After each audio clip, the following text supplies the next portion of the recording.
राऊत साहेब, जे कल येत आहेत त्यानुसार महाविकास आघाडीला दारुण पराभवाला महाविकास आघाडीला दारुण पराभव हा शब्द मी अजूनही मानायला तयार नाही.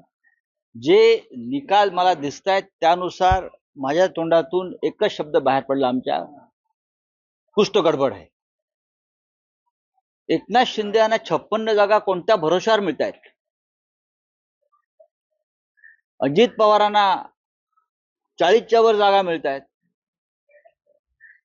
आणि असं काय देवेंद्र फडणवीस, मोदी आणि शहानी दिवे लावले इथे की त्यांना 120च्या वर जागा मिळत आहेत?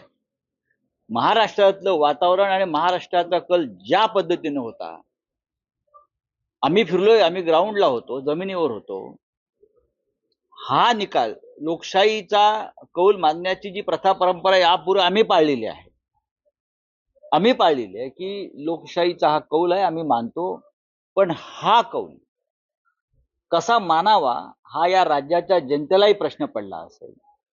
शरद पवार साहेबांनी या महाराष्ट्रात तुफान उभं केलं होतं, बरं का? तुम्ही त्यांना 10 जागाही द्यायला तयार नाही. ते असं शक्य आहे का या महाराष्ट्रामध्ये? ही काय गडबड आहे हे आता सगळ्यांना कळेल. पण आम्ही हा निकाल जरी आला असला, हा निकाल जनतेचा कौल असं मानायला आम्ही तयार नाही. जनतेचा कौल हा नव्हता.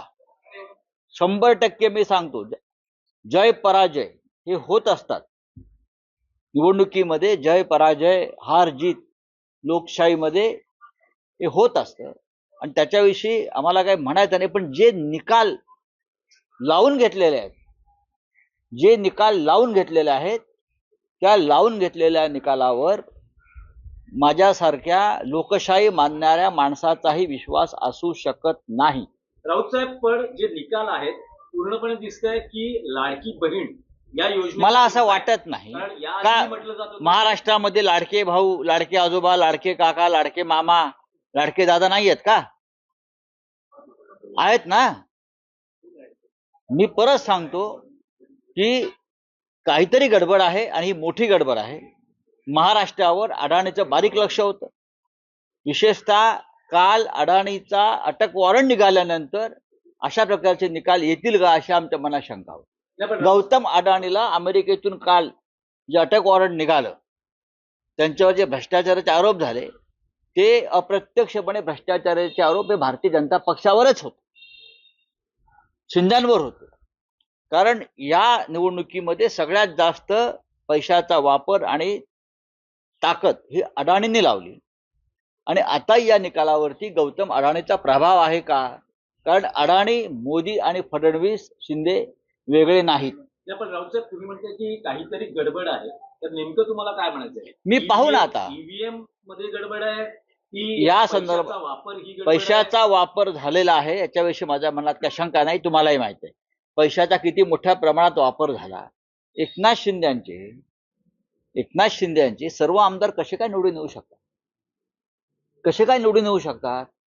अजित पवारांचे, ज्यांच्या गद्दारी विरुद्ध महाराष्ट्रात रोष आहे, ज्यांच्या बेईमानी विरुद्ध महाराष्ट्रात प्रचंड रोष आहे, शरद पवारांच्या सभांना, त्यांच्या प्रचाराला तुफान प्रतिसाद मिळाला, ते वादळ तुम्हाला दिसत नाही. पण आज जागा जिंकल्यावरती युतीचं वादळ म्हणताय. तुम्ही स्वतःला प्रश्न विचारा. मीडिया हा एक लोकशाहीचा महत्वाचा स्तंभ आहे. त्यांनी हा प्रश्न स्वतःला विचारावा, गडबड आहे की नाही. पण राऊत साहेब, तुम्ही लोकसभा निवडणुकांचे निकाल मानले तर मग आम्ही लोकसभेचे निकालही मानले नाहीत. सॉरी, लोकसभेच्या निकालातही गडबड झाली असं आम्ही मानतो. नाही तर नरेंद्र मोदींचा पराभव नक्की झालेला होता. पण महाराष्ट्रात जे निकाल लागले तेही आम्ही, आमच्या अनेक जागा ह्या लोकांनी चोरल्या, हे आम्ही वारंवार म्हणालो. तुम्ही माझ्या तोंडी काही घालू नका. आम्ही अत्यंत संघर्ष करून विजय मिळवला. ह्या वेळेला खूप मोठं कारस्थान या निकालामागे मला दिसतंय आणि 100% हा निकाल लावून घेतलेला निकाल आहे, जनतेला दिलेला कौल नाही. पण राऊत साहेब, पुढे काय पाहू ना. आता अजून थोडा वेळ आहे आम्हाला. आमच्या महाविकास आघाडीला तुम्ही 75 जागा देत नसाल, एवढा मोठा विरोध महाराष्ट्रात असताना, एवढी मोठी बेईमानी गद्दारी झाली असताना, जर तुम्ही 75 जागा, 100 जागा जर आम्हाला तुम्ही देत नसाल, याचा अर्थ अमित शहा, मोदी आणि अडाणी यांनी हा निकाल ठरवून लावलेला आहे. 100%. आणि शेवटच्या 3 दिवसामध्ये मोदी आणि शहा या राज्यातून गायब झाले. गौतम अडाणी यांचा जो निकाल अमेरिकेत लागलेला आहे त्याच्यावरचं लक्ष सुद्धा यातून बदललं जावं. महाराष्ट्रात आम्ही जिंकलो, गौतम अडाणी जिंकला महाराष्ट्रामध्ये, हे त्यांना दाखवायचं आहे. तर चंद्रकांतदादा पाटील म्हणतात की आमच्या पक्षांच्या नेत्यांचं मन मोठं आहे, उद्धव ठाकरेंचं आम्ही पक्षात आले स्वागत करू, त्यांना पश्चाताप झाला असेल तर त्यांनी परत यावं. काही गरज नाही तुमचं मन मोठं असण्याचं, बरं का. तुमचं कारस्थान मोठं आहे, तुमचं मन हेच तुमचं कपट आहे.